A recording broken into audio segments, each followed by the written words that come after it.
আল্লাহ এবং আল্লাহ রাসূল ব্যতীত আর কোনো কিছু রেখে আসেননি। রাসূল করিম সাল্লাল্লাহু আলাইহি ওয়াসাল্লাম জিজ্ঞেস করেছিলেন, ইয়া আবু বকর, তুমি তোমার ঘরে কি রেখে এসেছো? সে বলেছে, আল্লাহ ওয়া রাসূল, যে আল্লাহ এবং রাসূল আমি রেখে এসেছি। যেন মুখে মুসলিম না হয়ে প্রকৃত অর্থে ঈমানে আমলে অন্তর থেকে সত্যিকারের মুসলিম হতে পারি সেই চেষ্টা করা।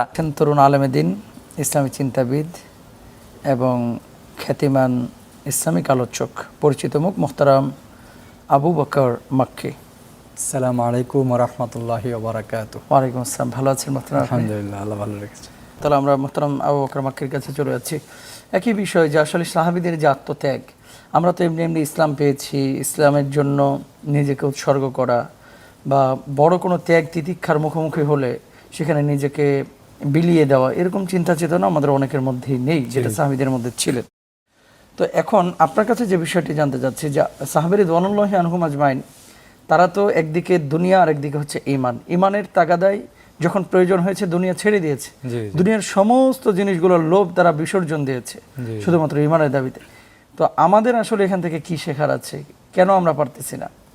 যেমন দেখেন, সুদের মায়া অনেকেই ছাড়তে পারে না, ঘুষের মায়া অনেকেই ছাড়তে পারে না, আরেকজনের হক নষ্ট করা, যেগুলো সাহাবীদের ভিতরে কখনোই স্থান পায় নাই। তো আমরা আসলে কেন পারতেছি না? সমস্যাটা কোথায়? এই ব্যাপারে যদি কিছু দিক নির্দেশনা দিতেন। জি, শুকরান, জাযাকুমুল্লাহ খাইর। আলহামদুলিল্লাহি রাব্বিল আলামিন ওয়াসসালাতু ওয়াসসালামু আলা আশরাফিল আমবিয়া ওয়াল মুরসালিন ওয়া বাদ। সম্মানিত উপস্থাপক মহোদয়, আপনি যে বিষয়টি উল্লেখ করেছেন, আসলে এর আগেও আমাদের প্রিয় ভাই যেটা বলছিলেন যে সাহাবায়ে কেরাম রাদিয়াল্লাহু তাআলা আলাইহিম আজমাইন যে কুরবানি করেছিলেন দ্বীনের জন্য, ইসলামের জন্য, আমাদের সবার কাছেই কিছু মাশহুর প্রসিদ্ধ ঘটনাও আমরা জানি। যেমন হযরত বিলাল রাদিয়াল্লাহু তাআলা আনহু, তিনি ইসলামের জন্য কত কষ্ট করেছিলেন। তাকে এরকম উত্তপ্ত গরম বালিতে শুয়ে রাখা হতো। তারপরে আরও অনেক সাহাবারা, আবু বকর রাদিয়াল্লাহু তাআলা আনহুর ঘটনাও আমরা সবাই জানি, যে আল্লাহ রাসূল সাল্লাল্লাহু আলাইহি সাল্লাম যখন যুদ্ধের জন্যে সম্পদ বা তাদের দান সদকা আহ্বান করলেন, তখন হযরত ওমর রাদিয়াল্লাহু তাআলা আনহু বলছিলেন মনে মনে যে আবু বকর রাদিয়াল্লাহু তাআলা আনহুকে তিনি হয়তো এই পর্বে হারিয়ে দিবেন। কিন্তু হযরত আবু বকর রাদিয়াল্লাহু তাআলা আনহুর সেই ঘটনা যে তিনি তার ঘরে মানে আল্লাহ এবং আল্লাহ রাসূল ব্যতীত আর কোনো কিছু রেখে আসেননি।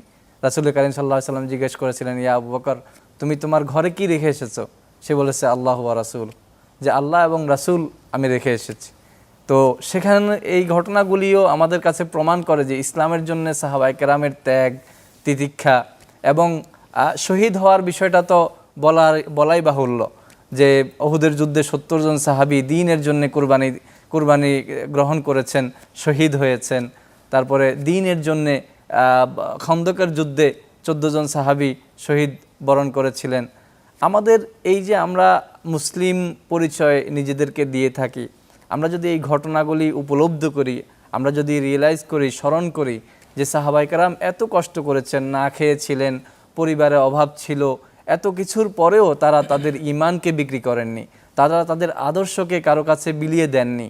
কারণ দ্বীনের জায়গা ঠিক রেখে তারা নিজেরা ব্যবসা করেছেন, তারা রাখাল ছিলেন, তাদের ছাগলের পাল ছিল, মহিষের পাল ছিল, এরকম তারা কর্ম করে খেয়েছেন। তারপরও দ্বীনের জন্যে, দ্বীনের কাজ করতে গিয়ে দুনিয়ার লোভে তারা সুদ ঘুষ এগুলিতে কখনোই নিজেদেরকে জড়াননি। আমাদের জন্যে বিশাল একটি শিক্ষা রয়েছে যে আমরা নিজেদেরকে মুসলিম দাবি করি শুধু মুখে, আমরা যেন মুখে মুসলিম না হয়ে প্রকৃত অর্থে ঈমানে আমলে অন্তর থেকে সত্যিকারের মুসলিম হতে পারি সেই চেষ্টা করা। আমরা সাহাবায়ে কেরামের যে আদর্শগুলি সেগুলিকে নিজেদের মধ্যে ধারণ করা।